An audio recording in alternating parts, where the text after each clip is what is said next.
All right, welcome to the dark side of Euler. What could possibly go wrong when using Euler's method? And I will discuss two issues.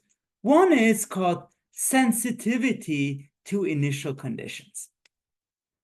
And we'll illustrate with a concrete example. Sensitivity to initial conditions.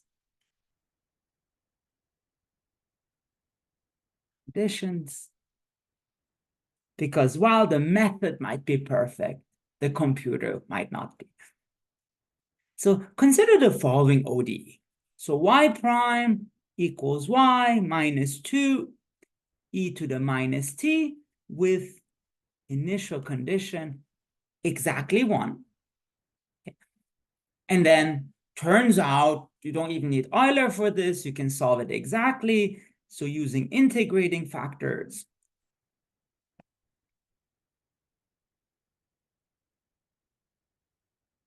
you do get that the solution of this is just e to the minus t.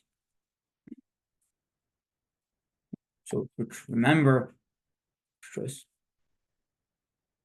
supposed to go down like that. But the question is, what happens when you use Euler's method? And there's something very interesting that's happening now. And this is what I want to talk about. So let's see this figure.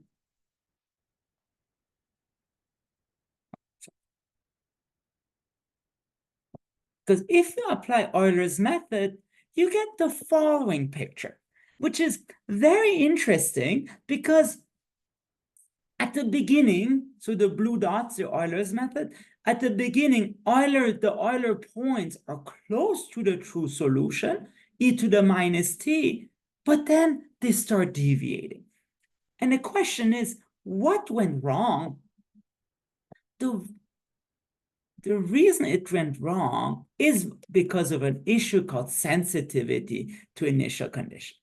Because if you look at the ODE, y prime equals y minus 2 e to the minus t, then without the initial condition, then the general solution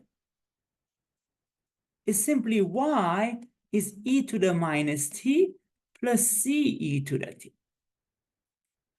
Now, if y of 0 is exactly equal to 1, then you get c equals 0, which implies y is e to the minus t. So at least in our mind, we get e to the minus t. But the problem is the computer doesn't record y of 0 to being exactly 1. It uses y of 0 is maybe 0.999. So the computer uses y of 0 equals 0.999, which causes c not to be 0. And therefore, we do get e to the minus t, but suddenly an exponential term that gets bigger as t gets larger. And this is precisely what we see here. We have this e to the minus t, but suddenly this factor due to the exponential term. So this is really what's called sensitivity to initial conditions. So in particular, if y of 0 is not exactly 1, then it becomes sensitive and we get solutions that we don't want. That's one issue.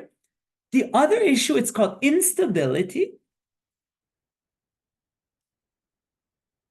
Issue 2. Instability, which means that sometimes solutions can oscillate. We'll explain in a sec. So for this, consider a very simple differential equation. Y prime is minus 2.3y with y of 0 equals 1. That hopefully we know how to solve. So that's just a basic ODE with solution y is e to the minus 2.3t. But let's see what happens when we apply Euler with h equals 1. Then it turns out you get the following solution. I think it's in this picture.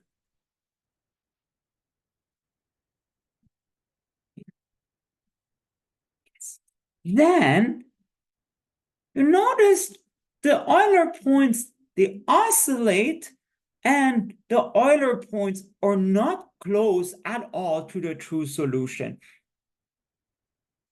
However, so that was for h equals 1. However, if you try it with a smaller h equals, let's say, 0.3, and technically the theorem is any h with 2.3h less than 1 works, then you get the following picture, much nicer, which is here. Then you do get that the Euler points are very close to the true solution. At least maybe not at the beginning, but after a while. So you can look at this picture where it's not close at all, then this picture where it's very close.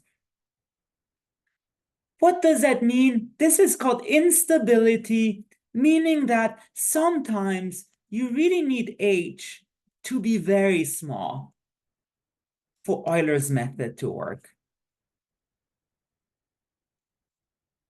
For Euler to